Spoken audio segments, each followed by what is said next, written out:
Everybody asking how we doing, say we good. Don't need no one to tell me how to live just like they would. It ain't their business, but they in it, I don't know why. Revolved around my life after I found another. Halo guys, kembali lagi bersama aku Amelia VGT. Di pertemuan kali ini aku akan membahas materi mengenai fenomenologi, pengertian dari fenomenologi itu sendiri dan metode pendekatannya serta contoh-contoh yang menggunakan metode fenomenologi. Langsung saja kita ke pembahasannya. Jadi, menurut penjelasan Kamus Besar Bahasa Indonesia, fenomenologi adalah ilmu tentang perkembangan kesadaran pengenalan diri manusia sebagai ilmu metodologi filsafat atau bagian dari filsafat. Di dalam dunia penelitian, ada juga disebut riset fenomenologi. Mengutip laman Harapan Education, riset fenomenologi adalah pendekatan penelitian kualitatif yang membantu dalam menggambarkan pengalaman hidup seseorang. Metode fenomenologi berfokus mempelajari fenomena yang berdampak pada individu. Perkembangan ini menyoroti kasus dan mengidentifikasi suatu fenomena yang dirasakan oleh individu dalam suatu situasi. Itu juga dapat digunakan untuk mempelajari kesamaan dalam perilaku kelompok seseorang. Apa sih itu fenomenologi? Jadi, fenomenologi adalah studi tentang struktur kesadaran yang dialami dari sudut pandang orang pertama. Struktur sentral dari sebuah pengalaman adalah intensionalitasnya yang diarahkan pada sesuatu. Karena pengalaman itu adalah suatu objek, sebuah pengalaman dirasakan pada suatu objek berdasarkan konten atau maknanya yang mewakili objek, bersama dengan kondisi yang memungkinkan, yang sesuai. Jadi, fenomenologi sebagai suatu disiplin perbedaan tetapi berkaitan dengan disiplin utama lainnya dalam filsafat seperti ontologi dan epistemologi, logika, dan etika. Fenomenologi adalah cabang filsafat yang berkaitan dengan studi tentang pengalaman dan kesadaran subjektif. Hal ini didasarkan pada gagasan bahwa esensi dari segala sesuatu hanya dapat dipahami melalui cara mereka muncul kepada kita dalam pengalaman, daripada dengan menganalisis sifat atau fungsi objektif mereka. Fenomenologi seringkali dikaitkan dengan karya filsuf Ahmad Husserl yang mengembangkan metode penelitian kualitatif.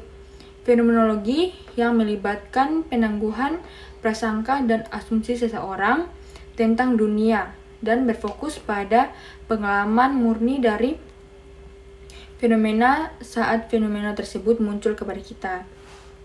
Hal ini melibatkan pengesampingan penilaian, kepercayaan atau teori apapun tentang fenomena, dan sebagai gantinya, kita harus memperhatikan dengan saksama kualitas subjektif dari pengalaman itu sendiri. Fenomenologi telah berpengaruh tidak hanya dalam filsafat tetapi juga di bidang lainnya seperti psikologi, sosiologi, dan antropologi, di mana fenomenologi telah digunakan untuk mengeksplorasi pertanyaan tentang perspektif, makna, dan pengalaman manusia. Selanjutnya yang akan kita bahas adalah riset atau penelitian fenomenologi. Penelitian fenomenologi berakar pada psikologi pendidikan dan filsafat. Tujuannya adalah untuk mengekstra data paling murni yang belum dicapai sebelumnya. Terkadang peneliti membuat catatan pribadi tentang apa yang mereka pelajari dari subjek. Hal ini dapat menambah kredibilitas data serta memungkinkan peneliti menghilangkan pengaruh ini untuk menghasilkan narasi yang tidak biasa. Ada dua pertanyaan yang seringkali dipakai dalam metode ini, yakni yang pertama, apa pengalaman subjek terkait dengan fenomena? Kedua, faktor-faktor apa saja yang mempengaruhi pengalaman dari fenomena itu? Seorang peneliti juga dapat menggunakan pengamatan seni dan dokumen untuk membangun makna universal dari pengalaman saat mereka membangun pemahaman tentang fenomena tersebut. Kekayaan data yang diperoleh dalam penelitian fenomenologi membuka peluang untuk menyelidiki lebih lanjut. Selanjutnya, metode pendekatan fenomenologi. Penelitian fenomenologi dapat didasarkan pada studi kasus tunggal ataupun sampel. Studi kasus tunggal mengidentifikasi kegagalan dan perbedaan sistem. Data dari banyak sampel menyortir banyak kemungkinan situasi. Dalam kedua kasus, ini adalah metode yang dapat digunakan untuk peneliti. Yang pertama, peneliti dapat mengamati subjek atau mengakses catatan tertulis seperti teks, jurnal, puisi, ataupun buku harian. Peneliti dapat melakukan percakapan dan wawancara dengan open-ended education atau pertanyaan terbuka yang memungkinkan peneliti membuat subjek cukup nyaman untuk terbuka. Yang kedua, action research dan focus workshop adalah cara tepat untuk memenangkan kandidat yang memiliki hambatan psikologis. Untuk menggali informasi yang mendalam, peneliti harus menunjukkan empati dan menjalin hubungan yang baik dengan partisipan. Metode penelitian fenomenologis semacam ini mengharuskan peneliti untuk fokus pada subjek dan menghindari pengaruh. Oke, jadi ini yang terakhir yang akan kita bahas adalah contoh penelitian fenomenologi. Berikut ini adalah contoh penelitian fenomenologi. Judul penelitian, pengalaman mahasiswa dalam menghadapi ujian akhir semester. Tujuan penelitian ini bertujuan untuk memahami pengalaman mahasiswa dalam menghadapi ujian akhir semester, termasuk perasaan, pemikiran, dan tindakan yang mereka alami selama proses tersebut. Metode penelitian. 1. Partisipan. Mahasiswa dari sebuah perguruan tinggi dengan beragam latar belakang dan jurusan akan menjadi subjek penelitian. Dipilih beberapa mahasiswa dengan tingkat kesesuaian yang tinggi terhadap fenomena yang diteliti, yaitu mahasiswa yang memiliki pengalaman menghadapi ujian akhir semester secara langsung. Yang kedua, mengumpulkan data. Peneliti akan melakukan wawancara mendalam dan dengan masing-masing mahasiswa untuk memahami pengalaman mereka secara lebih mendalam.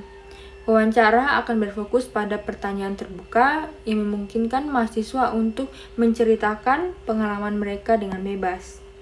Yang kedua, analisis data. Data dari wawancara akan dianalisis menggunakan metode analisis kualitatif untuk mengidentifikasi tema dan pola pengalaman yang berbeda. Peneliti akan mencari kesamaan, perbedaan, dan esensi umum yang muncul dari narasi mahasiswa. Ketiga, interpretasi. Hasil analisis akan diinterpretasi untuk memahami makna dan signifikan dari pengalaman mahasiswa dalam menghadapi ujian akhir semester. Penelitian akan mencoba memahami sudut pandang mahasiswa dan mengidentifikasi perasaan, pemikiran, dan tindakan yang relevan selama periode tersebut. Berikutnya hasil penelitian. Hasil penelitian ini diharapkan akan memberikan pemahaman yang lebih mendalam tentang pengalaman mahasiswa menghadapi ujian akhir semester. Hasil ini digunakan untuk meningkatkan pemahaman tentang stres akademik, strategi menghadapi ujian, dan dukungan yang diperlukan oleh mahasiswa selama masa ujian. Jadi, dari penjelasan di atas dapat kita ketahui kalau fenomenologi itu adalah sebuah studi yang masih berkaitan dengan filsafat. Dalam dunia penelitian pun terdapat riset fenomenologi yang membahas tentang fenomena. Jadi, mungkin itu saja yang dapat aku sampaikan. Sampai jumpa di pembahasan selanjutnya. Bye-bye guys!